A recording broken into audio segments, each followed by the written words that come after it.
efektif, ringkasan padat. Terus selanjutnya,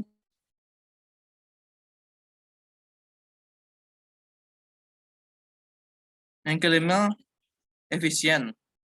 Hanya mempergunakan kata-kata kalimat yang penting dan mudah dipahami.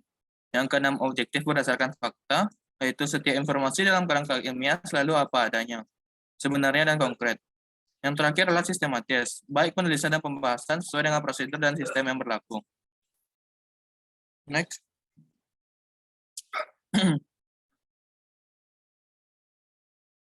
Berikut fungsi penelitian karya ilmiah.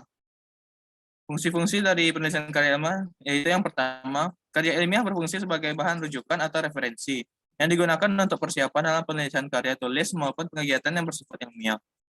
Yang kedua, karya ilmiah berfungsi sebagai fungsi edukatif, yang dimana ketika kita menulis karya ilmiah, maka akan meningkatkan wawasan pada berbagai bidang keilmuan.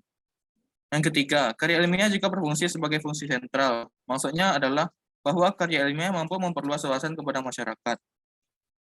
Yang berikutnya akan dijelaskan oleh rekan saya, Mutia. Baik, terima kasih Bram. Selanjutnya saya akan menjelaskan tentang jenis-jenis karya tulis ilmiah. Ada beberapa jenis karya ilmiah yang paling banyak diterbitkan sebagai berikut. Yang pertama itu ada artikel. Dalam istilah jurnalistik, artikel adalah tulisan berisi pendapat subjektif penulisnya tentang suatu masalah atau peristiwa. Artikel dalam bidang karya tulis ilmiah merupakan sesuatu yang dicanangkan termuat dalam suatu jurnal atau buku berisikan sejumlah artikel terkait yang dibuat mengikuti kaidah penulisan karya tulis ilmiah. Artikel ilmiah didapat dari suatu pemikiran serta kajian pustaka atau hasil pengembangan proyek. Selanjutnya yaitu sistematika artikel, ada judul, nama penulis, tempat gelar akademik, abstrak, ringkasan tulisan, berisi ringkasan tulisan, gambaran umum isi artikel, kata kunci, sekitar 3-5 keyword, pendahuluan berisi latar belakang masalah, dan rumusan singkat, 1-2 kalimat pokok bahasan dan tujuannya. Ada kerangka teori, kajian teori, dasar teori yang menjadi acuan. Selanjutnya itu ada pembahasan, itu berisi penulis mengupas suatu masalah dengan pendirian yang kuat dan dianalisis secara mendalam. Juga membuat argumen, komparasi, sikap, dan keputusan-keputusan penulis. Selanjutnya penutup, berisi kesimpulan dan saran, dan yang terakhir daftar pustaka. Selanjutnya itu adalah makalah. Makalah adalah karya tulis ilmiah yang menyajikan suatu masalah yang pembahasannya berdasarkan data di lapangan yang bersifat empiris objektif. Umumnya, makalah ditampilkan dalam sebuah seminar atau dipresentasikan di depan kelas sebagai tugas perkuliahan. Makalah mahasiswa umumnya merupakan salah satu syarat untuk menyelesaikan suatu perkuliahan, baik berupa kajian pustaka maupun hasil kegiatan perkuliahan lapangan. Makalah mengkaji suatu problem atau fenomena ditulis dengan sistematis, diikuti analisis yang masuk akal dan bersifat objektif. Makalah ditulis untuk memenuhi tugas struktur yang diberikan oleh dosen atau ditulis atas inisiatif sendiri untuk disajikan dalam forum ilmiah. Nah, untuk sistematika makalah itu yang pertama ada pendahuluan, yang kedua ada pembahasan, yang ketiga adalah kesimpulan. Selanjutnya, itu adalah kertas kerja atau work paper. Nah, kertas kerja ini pada dasarnya mirip dengan makalah, namun disusun dengan analisa yang lebih mendalam serta tajam. Biasanya kertas kerja ditampilkan pada lokakarya dan seminar. Kertas kerja itu menjadi acuan untuk tujuan tertentu dan bisa diterima atau dimentahkan oleh forum ilmiah. Selanjutnya, itu paper. Paper adalah sebutan khusus untuk makalah di kalangan akademisi atau mahasiswa dalam kaitannya dengan pembelajaran dan pendidikannya sebelum menyelesaikan jenjang studi diploma S1, S2, S3. Sistematika penulisannya sama dengan artikel atau makalah, tergantung paduan yang berlaku di perguruan tinggi masing-masing. Selanjutnya yaitu skripsi. Skripsi adalah karya tulis ilmiah mahasiswa untuk menyelesaikan jenjang studi S1 atau sarjana. Skripsi memuat karya sistematis yang mengutarakan pendapat penulis berlandaskan pendapat orang lain. Pendapat yang diajukan harus didukung oleh data dan fakta empiris objektif, baik berdasarkan penelitian langsung atau observasi lapangan atau percobaan laboratorium. Juga diperlukan sumbangan material berupa temuan baru dalam bidang tata kerja, satu hukum, dan dalil tertentu mengenai salah satu bidang atau lebih spesialisasinya. Selanjutnya yaitu tesis. Tesis tesis adalah karya tulis ilmiah mahasiswa untuk menyelesaikan jenjang studi S2 atau pasca sarjana yang bersifat lebih mendalam dibandingkan dengan skripsi. Tesis mengungkapkan pengetahuan baru yang diperoleh oleh penelitian sendiri.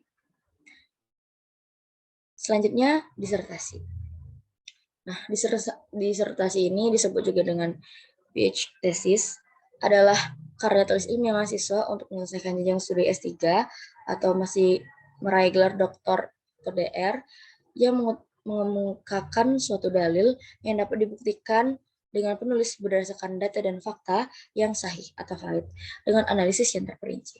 Disertasi ini berisi suatu temuan penulis sendiri yang berupa temuan orisinal. Selanjutnya itu artikel ilmiah populer. Jadi artikel ilmiah populer ini artikel ilmiah yang ditulis dengan gaya bahasa populer. Artikel ini kerap dimunculkan pada media massa seperti surat kabar, majalah, dan tabloid menggunakan bahasa jurnalistik atau bahan media. Berbeda dengan artikel ilmiah, artikel ilmiah populer tidak terkait secara ketat dengan aturan penyusunan ilmiah. Artikel ilmiah ditulis lebih bersifat umum untuk konsumsi publik. Disebut ilmiah populer sebab ditulis tidak untuk kebutuhan akademik, namun untuk disampaikan kepada khalayak melalui media massa. Sekian yang dapat saya sampaikan. Oh ya, dan daftar pustaka ini kami ambil dari 2 sumber ini. Selanjutnya saya akan kembalikan lagi ke Aisyah. Baik, jadi cukup sekian yang dapat kami sampaikan tentang topik pembahasan karangan karya ilmiah. Lalu selanjutnya kami akan membuka sesi tanya jawab kepada teman-teman yang memiliki pertanyaan, mungkin boleh langsung raise hand atau boleh juga tulis di kolom chat atau kolom komentar.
Ya, bagi teman-teman yang mau nanya, langsung rasain aja.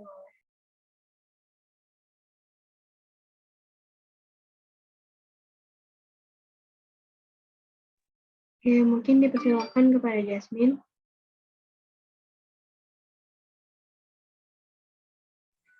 Oke, terima kasih Aisyah.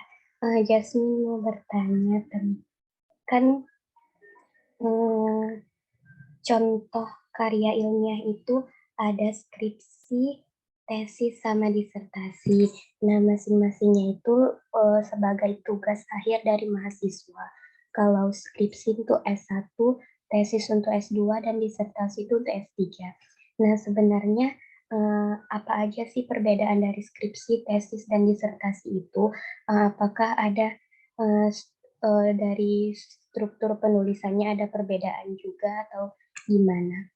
Itu aja, terima kasih. Terima kasih atas pertanyaannya, Jasmine. Yang lain, apakah masih ada pertanyaan? Oke, kepada Viva dipersilakan.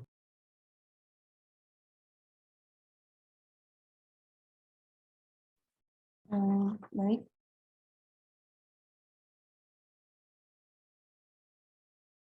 Silakan Viva untuk bertanya.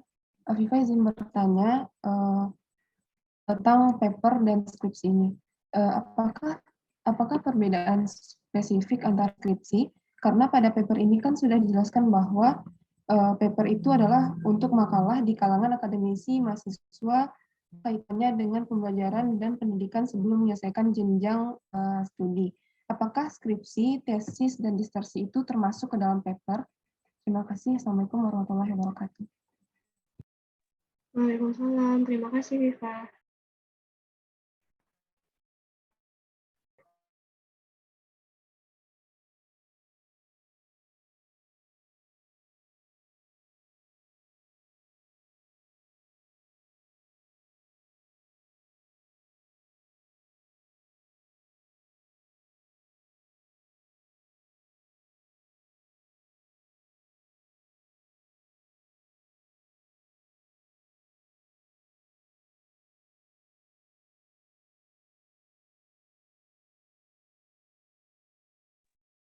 Mungkin untuk menjawab pertanyaan teman-teman semua, izinkan kami mengambil waktu sedikit untuk mencari jawabannya.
Baik, sebelumnya aku izin menjawab ya. Jadi pertanyaan Ait tadi kan skripsi, tesis, disertasi itu kan ini kan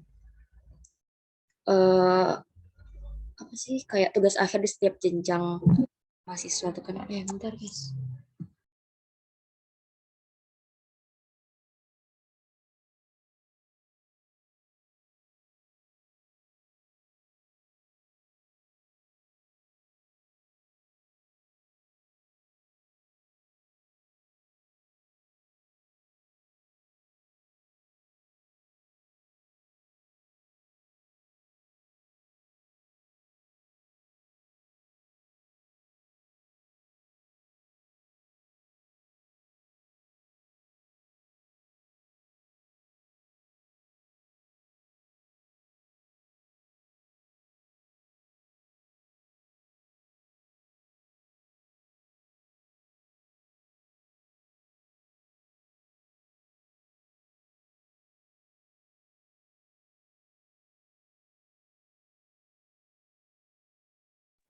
Nah, jadi aku izin lanjutin ya. Nah, jadi kalau untuk skripsi ini kan memang untuk S1 kan, seperti kita tahu sebelum kita menyelesaikan jenjang studi S1 itu kan kita kan harus melakukan.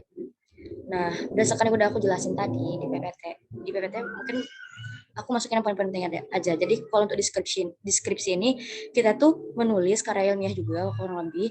Nah, jadi isi penulisan yang kita tulis itu kita harus tulis secara sistematik. Itu kan karya sistematis kan. Nah, jadi kalau deskripsi itu tuh kita harus mengutarakan pendapat kita atau penulis berlandaskan pendapat orang lain. Nah, pendapat yang diajukan itu harus sesuai dengan fakta empiris objektif, baik berdasarkan penelitian langsung seperti observasi lapangan atau percobaan di laboratorium, juga diperlukan sumbangan material. Nah, jadi bisa juga kita sumbangan material temuan baru dalam bidang tata kerja kita, serta suatu hukum dan dalil tertentu mengenai salah satu bidang atau lebih spesialisasinya kan. Nah, tapi kalau tesis tuh ya emang juga bakal kita lakuin kalau misalnya kita S2, mau akhir S2 kita bakal harus mengerjakan tesis kan. Nah, tapi tesis ini tuh sifatnya lebih mendalam daripada skripsi, karena tesis itu tuh kita tuh mengungkapkan berdasarkan penemuan baru atau pengetahuan baru dari penelitian yang kita lakukan sendiri. Nah, kalau tadi skripsi kan itu kan kita tuh kan bisa mengutarakan berdasarkan pendapat orang lain kan. Nah, kalau yang terakhir disertasi. Nah, disertasi itu juga sama, kita harus menyelesaikan sebelum kita jenjang S3 selesai. Jadi kalau di disertasi ini kita tuh juga berisi penemuan baru, penemuan dari kita sendiri. Nah, itu tuh berupa orisinal kan. Nah, jadi di dalam penemuan baru itu kita tuh harus membuktikan berdasarkan data dan fakta yang valid dan analisis yang terperinci. Jadi lebih spesifik penemuannya. Kalau misalnya yang bentar guys, Malik. Kalau yang skripsi tadi kan juga bisa penemuan baru, cuman di sini yang aku baca itu dia tuh bisa juga berlandaskan dari pendapat orang lain, cuman didukung juga oleh faktor-faktor lain seperti penemuan baru atau dari hasil kerja kita yang udah kita lakuin di observasi lapangan atau percobaan di lab. Terus dia tuh bersifat empiris objektif, sedangkan kalau disertasi itu bersifat temuan yang orisinal. Sudah. Mungkin itu adalah jawaban dari kami. Kepada Yasmin, gimana? Apakah sudah terjawab pertanyaan? Udah, Syah. Makasih. Baik, sama-sama Jasmine. Oke, mungkin selanjutnya saya akan coba menjawab pertanyaan dari Afifah. Yang pertanyaan itu tadi adalah apa sih bedanya antara skripsi sama paper? Terus apakah disertasi, tesis, dan juga skripsi itu bisa digolongkan ke dalam paper? Mungkin begitu ya, Viva? Ya, mungkin perbedaan mendasarnya yang pertama itu dari tujuan penulisannya dulu. Nah, kalau paper itu tujuan penulisannya itu sama seperti contohnya makalah pada saat kita duduk di bangku SMA. Nah, tujuannya itu untuk memenuhi tugas dari guru. Nah, kalau misalnya paper ini hampir mirip seperti makalah, dia untuk memenuhi tugas dari dosen, tapi kerangka atau sistematika dari paper ini sedikit lebih sistematis dan sedikit lebih banyak daripada makalah. Nah, sedangkan kalau skripsi, disertasi, sama tesis itu tujuannya untuk memenuhi tugas akhir dari jenjang S1, S2, dan juga S3. Nah, tentunya struktur dari skripsi, tesis, sama disertasi ini jauh lebih kompleks lagi daripada paper. Nah, terus juga kalau biasanya materi dari tesis, disertasi, sama skripsi itu kan berasal dari penelitian yang dilakukan untuk memenuhi tugas akhir. Nah, itu kita setelah melakukan penelitian, baru kita tulis skripsinya. Nah, tapi sedangkan kalau paper ini, dia itu dapat juga disebut dengan non-research article. Berarti dia itu tidak harus kita melakukan penelitian dulu. Jadi kita bisa mengambil beberapa sumber dari literatur lain, lalu kita gabungkan ke dalam paper. Jadi jawabannya untuk apakah skripsi, tesis, dan juga disertasi dapat digolongkan ke dalam jenis paper itu tidak bisa, karena dari strukturnya aja itu sudah sangat berbeda. Kalau paper itu strukturnya cuma judul, daftar isi, kata pengantar, kemudian konstruksi alasan, kemudian catatan kaki, kemudian ada peta atau gambar kalau misalnya ada, tabel atau grafik, sama bibliografi atau daftar pustaka. Sedangkan kalau untuk format skripsi aja contohnya,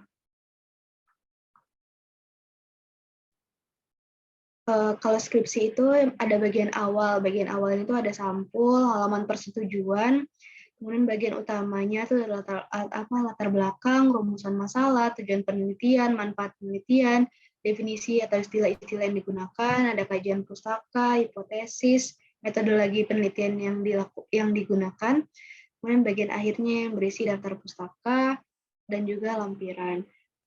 Mungkin sekian yang dapat kami jawab, Viva. Apakah terjawab? Sudah, Syah. Terima kasih. Iya, sama-sama, Viva. Mungkin kepada teman-teman yang lain, apakah masih ada yang bertanya? Izin bertanya, Syah. Baik, dipersilakan kepada Alvan. Baik, Assalamualaikum warahmatullahi wabarakatuh. Terima kasih kepada teman-teman kelompok 8. Saya Alvan Ahmad Zano dari kelompok 10 ingin bertanya kepada kelompok 8 mengenai kan kalau ada tugas akhir dan juga skripsi. Tugas akhir ini ditujukan untuk mahasiswa yang menempuh pendidikan pendidikan diploma. Sedangkan skripsi untuk mahasiswa yang menempuh pendidikan sarjana. Jadi apa yang membedakan antara tugas akhir dan skripsi untuk kedua mahasiswa tersebut? Apakah sama atau berbeda? Terima kasih.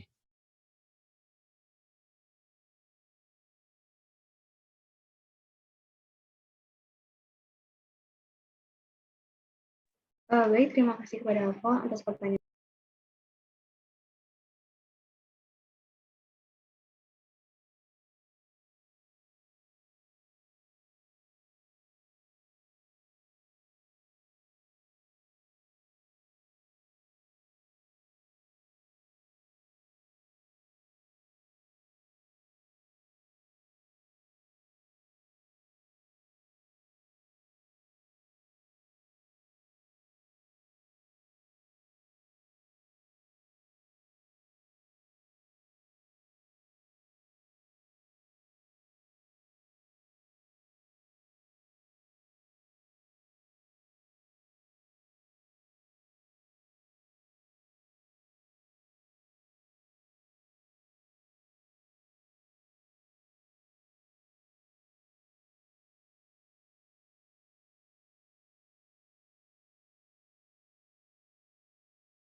Baiklah, saya akan menjawab pertanyaan dari Alfon tadi. Sebelumnya, pertanyaannya tadi adalah perbedaan tugas akhir dari diploma dengan skripsi dari S1 ya, Alfon. Iya, Bang. Baiklah, untuk tugas akhir itu kan untuk jenjang diploma. Biasanya kan diploma tuh isinya pembelajaran tentang praktik kerja lapangan. Berarti tugas akhirnya tuh berisi masalah yang dapat diangkat dari hasil praktik kerja lapangan yang dilakukan program diploma tersebut. Nah, itu dilakukannya dengan secara seksama dan bimbingan dosen pembimbing juga. Kalau yang skripsi kita tahu itu kan untuk S1.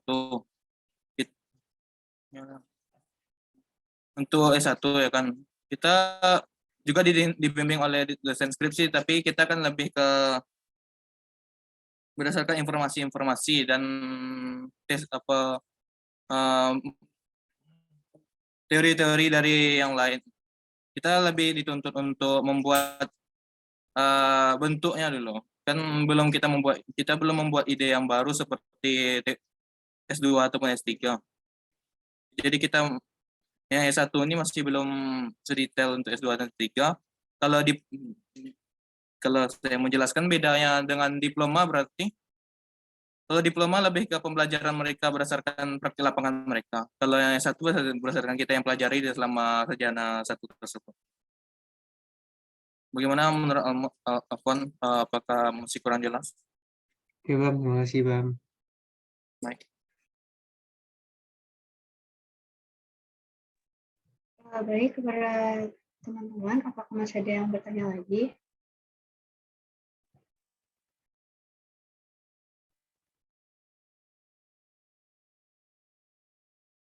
Mungkin kita tunggu sampai jam 8.47.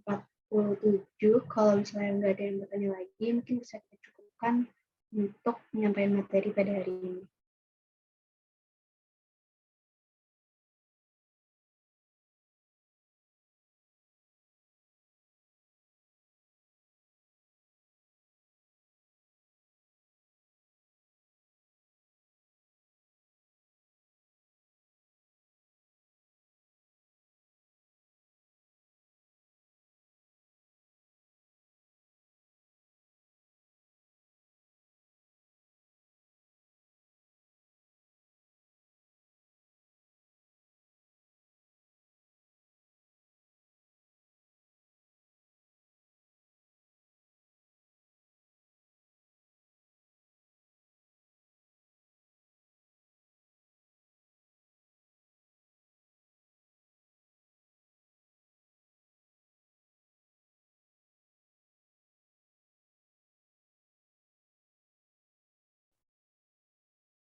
Baik, mungkin karena sudah jam 8.47 dan tidak ada lagi yang menyampaikan pertanyaannya, mungkin kami dari kelompok 9 akan mencukupkan presentasi kami pada hari ini.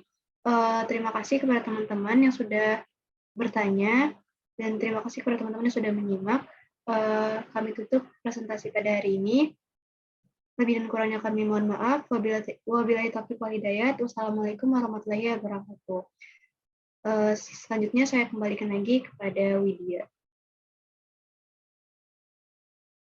Oke, mungkin sekian perkuliahan kita hari ini, teman-teman. Udah boleh live dan jangan lupa isi absen ya. Oke, Wid.